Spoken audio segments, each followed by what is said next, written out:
আচ্ছা প্লাবন, আমি রাজশাহীতে ঘুরতে এসে এবং রাজশাহীতে শহরে ঘুরলাম এবং এটি গোদাগাড়ী উপজেলা বিভিন্ন স্থানে ঘুরলাম। আমার কাছে খুব ভালো লেগেছে। কিন্তু রাজশাহীতে ঘোরার পরে একটি জিনিস আমার খুব নজরে এসছে যে বিভিন্ন জায়গায় ব্যানার, বিভিন্ন জায়গায় পোস্টার, বিভিন্ন জায়গায় আপনার ফেসবুকে যে পোজিং হচ্ছে, প্রচার হচ্ছে, এখানে একটি নাম শুধু বারবার আমরা দেখতে পাচ্ছি যে একটি অ্যাপেই বাংলাদেশ। হ্যাঁ, এতে কি বোঝাচ্ছেন আপনি? মানে এই ছাত্র যারা স্টুডেন্ট আছে তাদের কি বোঝাচ্ছেন আপনি, একটু জানতে চাই। অ্যাকচুয়ালি স্যার, আমাদের স্লোগান, আমাদের বিজনেসের মডেলের স্লোগান এটা, যে এক অ্যাপে গড়ব দেশ, এগিয়ে যাবে বাংলাদেশ। আর এই স্লোগানের শুরুটা হয়েছিল স্যার আজকে না, আমি ছোট্ট করে যদি আমার পরিচয়টা দেই, তো আমি অ্যাকচুয়ালি, আমার নাম মোহাম্মদ সাইফুল ইসলাম প্লাবন। আমি মেরিন ইঞ্জিনিয়ার। 2010 সাল থেকে আমি মেরিন পেশায় যুক্ত হই। এরপরে স্যার, যখনই আমি বাইরের দেশগুলো ভিজিট করতেছিলাম, তখনই আসলে আমার পরিবর্তনগুলো আমার শুরু হয় নিজের প্রথমে নাকি। তো এটা ছিল 2012 সাল, যখন থেকে আর কি স্যার আমার হিউম্যান ডেভেলপমেন্ট নিয়ে আমাকে আগ্রহ করে তোলে। এবং সেই 2012 সাল থেকে আমি আজ পর্যন্ত হিউম্যান রিসার্চ নিয়ে কাজ করতেছি। এবং স্যার, বেশ কিছু সফল সফল অ্যালগোরিদম আমি তৈরি করছি, যেটা সুবাদে আর কি বিজনেস মাস্টার অ্যাপটা। বিজনেস মাস্টার অ্যাপটা কিভাবে কাজ করবে যদি এটা আমি বলি, স্যার এটা এমন একটা ইকোসিস্টেম হতে যাচ্ছে আমাদের বাংলাদেশের জন্য, যে সিস্টেমে শুধু জেনারেশন না, বয়স্ক না, বৃদ্ধ না, এখানে সব জেনারেশন মানুষ, এক কথায় যারা বিজনেস শিখতে চায় বা বিজনেস করতে চায়। এখন তো সে বর্তমানে আমাদের যে জেনারেশন গুলো রয়েছে, সেই জেনারেশন গুলো তো তারা জানেই না আসলে প্রকৃত শিক্ষা, বা আমাদের আজ থেকে 10 বছর পরে যে শিক্ষাগুলো প্রয়োজন আছে, এই শিক্ষাগুলো কি। এই জন্য স্যার, যারা নর্মালি যে শিক্ষাগুলো নিচ্ছে 2 বছর পরে বা এসএসসি পরীক্ষা পরে, এইচএসসি পরীক্ষা পরে, তারা জানেও না যে আসলে 5 বছর পরে এই শিক্ষা ব্যবস্থাটাই থাকবে কিনা, বা এই প্রযুক্তি থাকবে কিনা, বা এই ধরনের পেশাই থাকবে। আচ্ছা, এই যে আপনার যে তরুণদেরকে যে স্বপ্ন আপনি দেখাচ্ছেন, এবং আপনি কিন্তু খুব ইতিমধ্যে দেখেছি গোদাগাড়ী সহ রাজশাহী খুব একজন জনপ্রিয় একটি প্রকল্প নিয়ে চালাচ্ছেন। এটি কি শুধু গোদাগাড়িতেই শেষ থাকবে, নাকি সারা বাংলাদেশের শিক্ষার্থীরা এখানে আপনার কাছে সেবা নিতে পারবে? স্যার, এটা শুধু বাংলাদেশে না, এটা ইন্টারন্যাশনালিও কাজ করবে। তো এখন ইনিশিয়ালি স্যার, যেহেতু এটা বিজনেস একটা প্ল্যাটফর্ম হচ্ছে, যেহেতু পুরো বাংলাদেশ একটি সিস্টেম ডেভেলপমেন্ট হবে এখানে, যেখানে থাকবে বিজনেস, যেখানে থাকবে এডুকেশন, যেখানে থাকবে লার্নিং, যেখানে থাকবে আর্নিং।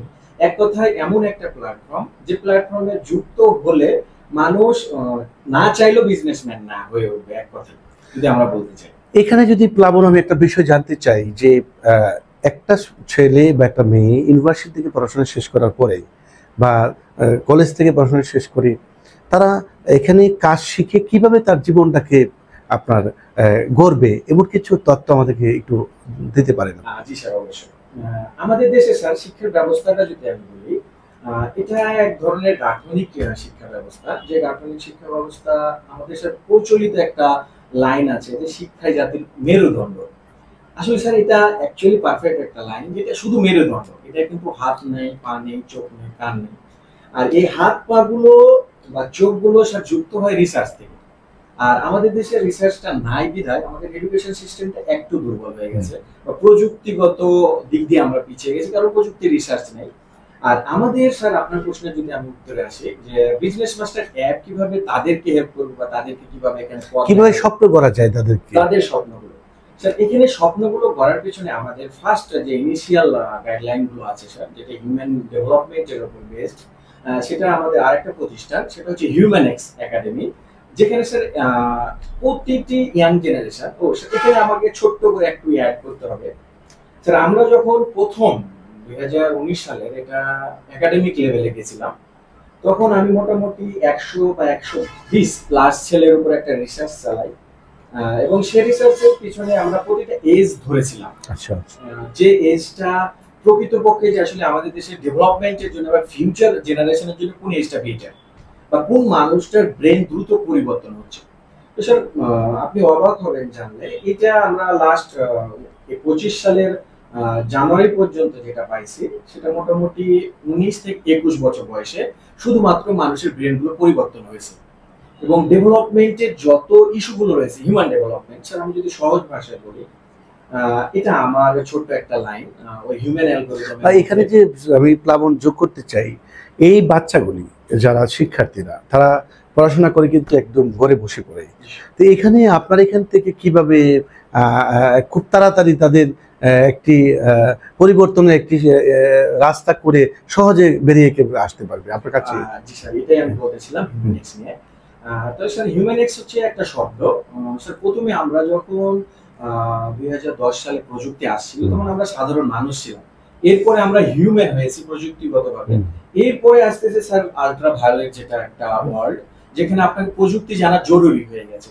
তবে স্যার আমি এখানে একটা লাইন অ্যাড করব আপনার বাংলাদেশের জন্য বা আমাদের দেশের জন্য, যে স্যার আসলে পৃথিবীতে আর্টিফিশিয়াল ইন্টেলিজেন্সের যে ঝড়টা উঠেছে পৃথিবীতে, বা প্রযুক্তি বা আর্টিফিশিয়াল ইন্টেলিজেন্স কে পৃথিবীর প্রযুক্তি মনে করা হচ্ছে, কিন্তু আমি বা আমার হিউম্যানিক্স টিম মনে করে স্যার যে মানুষের থেকে বড় প্রযুক্তি আর পৃথিবীতে নাই, মানুষই সব থেকে বড় প্রযুক্তি। তো যারা আসলে আমাদের দর্শক যারা আছে তাদের দেশে যদি দুটি কথা বলি, যে আসলে আমাদের দেশে বা পৃথিবীতে বাংলাদেশে যত ধরনের আর্টিফিশিয়াল ইন্টেলিজেন্স নিয়ে যত ধরনের আফওয়া উঠতেছে বা ভয় পাইতেছে মানুষ আর্টিফিশিয়াল ইন্টেলিজেন্সকে, তো এটা আসলে ভয় পাওয়ার কিচ্ছু নাই। আর্টিফিশিয়াল ইন্টেলিজেন্স একটা মানুষ থেকে তৈরি হয়েছে। তো এইরকম পৃথিবীতে অনেক মানুষ আছে যেগুলো এই আর্টিফিশিয়াল ইন্টেলিজেন্স কে কভার করার জন্য কাজ করা অলরেডি শুরু করছে। তো শুধু আর্টিফিশিয়াল ইন্টেলিজেন্স পৃথিবীর শেষ প্রযুক্তি না, এরপরে অনেক বড় বড় প্রযুক্তি আসবে এবং সেগুলোর উদ্ভাবক একজন মানুষ আসবে। আর আরেকটা কথা যেটা খুবই জরুরি আমাদের বাংলাদেশের জন্য, কারণ কি আমাদের টেকনিক্যালি যে ইস্যুগুলো আছে স্যার, সেই টেকনিক্যালি ইস্যুগুলোতে আমরা ফ্লো মেন্টে কাজ করি। যেমন আমরা আজ একটা কাজ পাইছি, ওই কাজ শুরু করে দিই, আমরা চিন্তা করি না যে ওই কাজটা আসলেই 10 বছর লেন্দি হবে কিনা। তো এই জায়গাতে আমি বলতে চাইবো যে আর্টিফিশিয়াল ইন্টেলিজেন্স বা এ পর্যন্ত যতগুলো প্রযুক্তির আবিষ্কার হয়েছে পৃথিবীতে শুধুমাত্র মানুষের জন্য। আর যারা মানুষ না বা এগুলো অপব্যবহার করে তাদের জন্য পৃথিবী সারা জীবনে হুমকির মুখে ছিল, আজও হুমকির মুখে। স্যার আপনার প্রশ্নের উত্তরটা আমি এবার দেই। আমাদের জেনারেশন যারা, আমরা আসলে ছোটবেলা থেকে একটা কালচার ডেভেলপ হয়, তারপরে স্কুলে ডেভেলপ হয়, তারপরে কলেজে ডেভেলপ হয়, তারপরে ইউনিভার্সিটি ডেভেলপ, তারপরে গিয়ে চাকরি লেভেলে ডেভেলপ হয়। কিন্তু আসলে স্যার বিষয়টা যদি আমরা একটা এজ ধরি, ওই এজে তাকে সকল জ্ঞান দিয়ে দেওয়া হয়, যেমন আমরা হিউম্যানিক্সে অ্যাজ ইউজুয়ালি প্রপারলি ম্যাচুরিটি সেকশনটা ডেভেলপ করে থাকি, যে যেন তার ভিতরে ওই বোধগম্যগুলো থাকে, সময়টা যেন সে নষ্ট না করে তার জীবনে, সে যেন তার জীবনের যৌক্তিক সময়গুলোকে কোথাও নষ্ট না করে। সেটা আপনি এখন যেটা দেখবেন সবাই বিভিন্ন ধরনের ভাইরাল গেম বা বিভিন্ন ধরনের মোবাইল অ্যাপ গুলোতে আসক্ত হয়ে পড়ছে।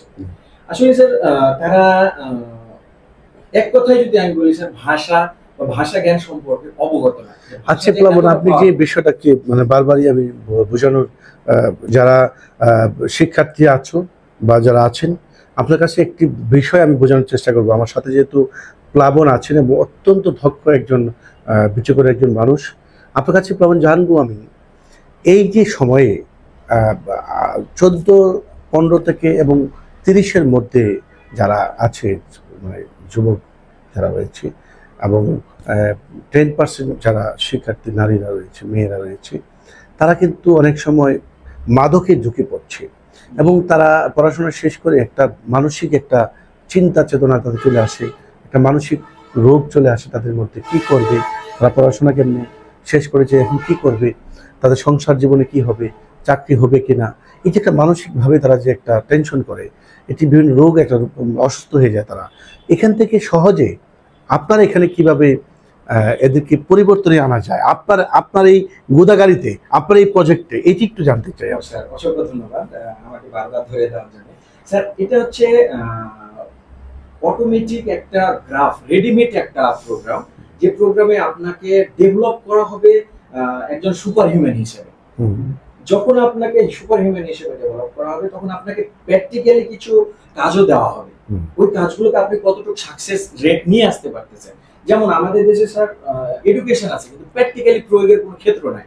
যেমন আমাদের এখানে আমরা শোরুম ডেভেলপ করতেছি স্যার, মিডিয়া অলরেডি হয়ে গেছে, আমাদের বিজনেস মাস্টার অ্যাপের কাজগুলো শুরু হয়ে গেছে। তো যে কেউ এখানে যখনই এখানে আসবে তাকে আমরা সর্বপ্রথম তার লাইফের একটা গাইডলাইন, এবং সেটা নির্দিষ্ট টাইমের ভিতরে সমাপ্তিযোগ্য, যে সে যদি পরিবর্তন হয় এর ভিতরেই পরিবর্তন হবে, না হলে তার পরিবর্তন সে নিজে দেখে নেবে। তা আমরা এমন একটা গাইডলাইন তৈরি করছি, এই গাইডলাইনের ভিতরে সে এখানে ডেভেলপ হবে, তার নিজস্ব লাইফ সে দেখতে পাবে যে সে 50 বছর পরে কোন জায়গায় থাকবে এবং সে 50 বছর পরে সে কি করবে, নিজের ভবিষ্যৎ সে নিজে দেখতে পাবে ক্লিয়ারলি স্যার। এটাই হচ্ছে স্যার আমাদের হিউম্যান একাডেমি। আচ্ছা, আপনার কাছে প্লাবন আমি আরেকটা সুন্দর একটি গল্পের মধ্যে যাব। এই যে আপনার গোদাগাড়ী উপজেলা আপনার ভারী, এবং আপনার যেখানে আমি আসছি সেখানে একটি ভালো প্রজেক্ট দেখলাম। তো এখানে কিন্তু যারা তরুণ আছে, যাদের সাথে আমার কথা হয়েছে, সবার কিন্তু একটি কথা আমাকে বলেছে যে ভাই, আপনি প্লাবন স্যার অসাধারণ একজন ব্যক্তি, আইটিতে খুব অ্যাক্টিভ, এবং উনি যে প্রকল্পটা নিয়েছে আমরা অনেক স্টুডেন্টরা কাজ শিখেছি এখান থেকে। আপনি কি এখানে যারা বেকার যুবক আছে, অনেকেই অর্থনৈতিক খুব সংকট, খুব সাধারণ ফ্যামিলি, মানে এরা অর্থের জন্য ভর্তি হতে পারে না, যারা এই ধরনের শিক্ষার্থী ক্ষেত্রে আপনার কাছে কি কি সুবিধা তারা পাবে? স্যার এইসব শিক্ষার্থী ক্ষেত্রে আমি বলবো, আমি 2019 সাল থেকে আমার নিজের অর্থায়নে আসলে হিউম্যান ডেভেলপমেন্ট কাজটা করতেছি আর কি। এ নিয়ে আমি অলরেডি আইসিটি মন্ত্রণালয়ে 2বার ইন্টারভিউতে গেছি স্যার। তো মানে হেল্পের জন্য এক কথায় স্যার যদি আমি বলতে চাই, তো হিউম্যান ডেভেলপমেন্ট হচ্ছে পৃথিবীর সব থেকে ব্যয়বহুল একটা সাবজেক্ট। এমনকি এখানে রিসার্চ করতে হয় সেই মানুষগুলোকে যারা সব থেকে বেশি মূল্যবান, এমনকি তাদের জীবনের সব থেকে মূল্যবান সময় নষ্ট করে মানুষের ডেভেলপমেন্টের জন্য চিন্তা করতে হয়। স্যার এটা আপনি ভালো বুঝবেন, কারণ আপনিও একজন হিউম্যান ডেভেলপার। তো স্যার আপনি ডেভেলপ করেন ন্যাশনাল, আমরা ডেভেলপ করি হিউম্যান। যেমন স্যার একটা ছেলে যদি এখানে আসে, গরিব ছেলে, আমরা সম্পূর্ণ নিজস্ব অর্থায়নে আমরা তাদেরকে ডেভেলপ করছি এবং করে চলেছি, এবং ইনশাআল্লাহ ইন ফিউচারে আমরা কন্টিনিউ করে যাব। তো আমাদের যেহেতু প্রজেক্টগুলো স্যার এখন গোদাগাড়ী বেজের আছে বেজে, তো আমাদের রাজশাহী যারা দর্শক আছে বা আপনার রাজশাহী যারা অবশ্যই আমাদের সাথে যোগাযোগ করবেন। আমরা সর্বোচ্চ। আচ্ছা প্লাবন, আপনি আছেন কেমন? মানে সবাই বলে আপনি ভালো আছেন, কিন্তু আসলে আপনার কাছে জানতে চাই আপনি আছেন কেমন? এই যে প্রকল্প চালিয়ে আপনি কেমন আছেন এখন? স্যার অ্যাকচুয়ালি বলতে গেলে স্যার এগুলো অনেক টাফ একটা জিনিস, ভালো থাকার কথা না, আপনি নিজেও জানেন, কারণ আপনি নিজেও এখানে গোদাগাড়িতে আজ উপস্থিত হয়েছেন ঢাকা থেকে আগত। এগুলো করতে গেলে আসলে স্যার কেউ ভালো থাকে না, ভালো থাকার অপশন গুলো অনেক শর্ট থাকে স্যার। কারণ কি কোনো সমস্যার সম্মুখীন হয়েছেন কিনা এই প্রজেক্ট পরিকল্পনা করতে গিয়ে? আপনার কোনো সম্মুখীন হয়েছেন কিনা? আপনি সম্মুখীন বলতে স্যার একটা ছোট কাজ আমাদের হয়েছিল, যেটা আমরা গভর্নমেন্ট ভাবে অফিস পেয়েছিলাম। এরপরে 5ই আগস্ট সেখানে আমাদের একটা দুর্ঘটনা ঘটে, আমাদের অফিস হাইটেক পার্কে ছিল, ওখানে সমস্ত কিছুই লুটপাট হয়। এরপরে স্যার আমরা আমাদের স্থানীয়। আচ্ছা প্লাবন, আপনি একটা বেসিকলি আপনি রাজশাহীর শিক্ষার্থীদের যারা বেকার বা যারা এখন বসে আছে পড়াশোনা শেষ করে, তাদের উপরে কি একটা মেসেজ আপনার আছে, একটু যদি দিতে চান আপনি? অসংখ্য ধন্যবাদ স্যার, অনেক সুন্দর একটা প্রশ্ন। আসলে যারা শিক্ষার্থী আছে আমি তাদেরকে একটা কথাই বলবো, এটা আমার এই ছোট মানুষ হিসেবে একটা লাইন, যে পৃথিবীর সকল পরিভাষা আসলে ভাষার মধ্যেই সমাহিত আছে। তো আমরা যারা শিক্ষা নিচ্ছি বা শিক্ষার জন্য আমরা চেষ্টা করতেছি, তারা অবশ্যই ভাষাগুলোর প্রতি খুবই দক্ষ হয়ে উঠবো, কারণ ভাষার মধ্যে লুকিয়ে আছে পৃথিবীর সকল পরিভাষা। এক কথায় যদি আমি বলতে চাই, তো পরিভাষা হচ্ছে কি সেই ধরনের প্রযুক্তি, মানে ভাষার একটা স্ট্রং ফর্ম। যদি আমি ফেসবুকের কথা বলি, আমি ইউটিউবের কথা বলি, আমাদের বিজনেস মাসের অ্যাপের কথা বলি, যদিও তিনটা একই ধরনের প্ল্যাটফর্ম হতে যাচ্ছে, ওগুলো অ্যাজ সোশ্যাল মিডিয়া, আমাদের একটা বিজনেস মিডিয়া। তো এই যে পৃথিবীর যত বড় বড় প্রযুক্তিগুলো আছে সেগুলো ভাষা কেন্দ্রিক। তো অবশ্যই আমাদের ভাষায় দক্ষ হতে হবে। আমরা হয়তো বা যারা লেখাপড়া করি তারা জাস্ট একটা উত্তরের পিছনে দৌড়ায়, তো জাস্ট সেই প্রশ্নের উত্তর যেটাতে আমাদের মার্ক ক্যারি করে, আসলে ওটাতে জীবন ক্যারি করে না। এটা আমাদের খেয়াল রাখতে হবে। আর সর্বোপরি আমাদের দক্ষ হয়ে উঠতে হবে ভাষাতে, যেন সেই ভাষা আমার জীবনের কাজে লাগে এবং সেটার মূল্য আমি বহন করতে পারি। আপনাকে প্লাবন অসংখ্য ধন্যবাদ যে আপনি আমার সময়ের সঙ্গে আপনার যে গুরুত্বপূর্ণ সময় আমাদেরকে দিয়েছেন। এই জন্য আমি প্রতিদিনের কাগজ এবং আমার পরিবারের পক্ষ থেকে ধন্যবাদ। আরেকটি কথা আমি খুব গুরুত্ব সহকারে বলবো, এই যে যারা যুবক যুবতী রয়েছে, তাদেরকে আমি যেন আগামী বছর এসে আপনার প্রকল্পে আমি যেন দেখতে পাই যে এখানে হাজার হাজার এই গোদাগাড়ি এবং রাজশাহীর শিক্ষার্থীরা এখানে প্রশিক্ষণ করে তারা মানুষের মতো মানুষ হয়েছে, তাদের একটি আয় রোজগারের একটি জায়গা তৈরি করেছে। এটি হলে আমি খুব খুশি হব। এটি করার ক্ষেত্রে আপনার যা যা করা দরকার আমি চাই যে এটি আপনি করে গোদাগাড়ি মানুষের স্বপ্ন আপনি পূরণে প্লাবন হিসেবে আপনি ভালো একটি কাজ করবেন। এটি নিয়ে আপনার ছোট্ট একটা মেসেজ। অবশ্যই স্যার, ইনশাল্লাহ আমরা সর্বোপরি চেষ্টা করে চলেছি সেই সব মানুষগুলোকে খুঁজে পেতে যারা আসলে জীবনে বড় হতে চায়, জীবনে বড় কিছু করতে চায়, এবং সেটা ওয়ার্ল্ড ওয়াইড, অবশ্যই ওয়ার্ল্ড ওয়াইড। আমরা যেহেতু বিজনেস মাস্টার ওয়ার্ল্ড ওয়াইড কাজ করবে, যাদের কনসেপ্ট বা মেন্টালিটি ওয়ার্ল্ড ওয়াইড আছে, অবশ্যই আপনারা আমাদের সাথে যুক্ত হবে। আর কিভাবে যুক্ত হবে তারা আপনার সঙ্গে যোগাযোগটা কিভাবে করবে? অসংখ্য ধন্যবাদ স্যার আমাকে মনে করে দেওয়ার জন্য। অবশ্যই আমাদের পেজ আছে বিজনেস মাস্টার নামে, আমাদের পেজ আছে হিউম্যান এক্স নামে, আমাদের পেজ আছে ওয়েলদি শপ নামে, এবং সর্বোপরি আপনারা আমার আইডিটা পাবেন এমডি প্লাবন নামে।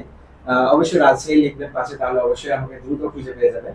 আর আমাদের পেজে বা এই ভিডিওর ডিসক্রিপশন বক্সে সব দেওয়া থাকবে, অবশ্যই আপনারা সেখান থেকে আমাদেরকে খুঁজে পেয়ে যাবেন। অবশ্যই নাম্বারও দেওয়া থাকবে ইনশাআল্লাহ। ধন্যবাদ আপনাকে প্লাবনকে আজকে আমার সাথে যুক্ত হওয়ার জন্য। ভালো থাকেন আপনি। অসংখ্য ধন্যবাদ স্যার, আপনাকেও অসংখ্য ধন্যবাদ, কারণ আপনি এত দূর থেকে এত কষ্ট করে আমার জন্য এসেছেন এবং আমাকে সময় দিয়েছেন। আর সেজন্য আমাদের প্রতিদিনের কাগজ, উনি হচ্ছেন স্যার হচ্ছেন আমাদের প্রধান সম্পাদক, আর উনি হচ্ছেন অমায়িক একজন মানুষ, আমার থেকে ভালো মানুষ। ইনশাল্লাহ স্যারের জন্য সময় দেওয়া করবেন। ভালো থাকবেন। ভালো থাকবেন। ধন্যবাদ সবাইকে।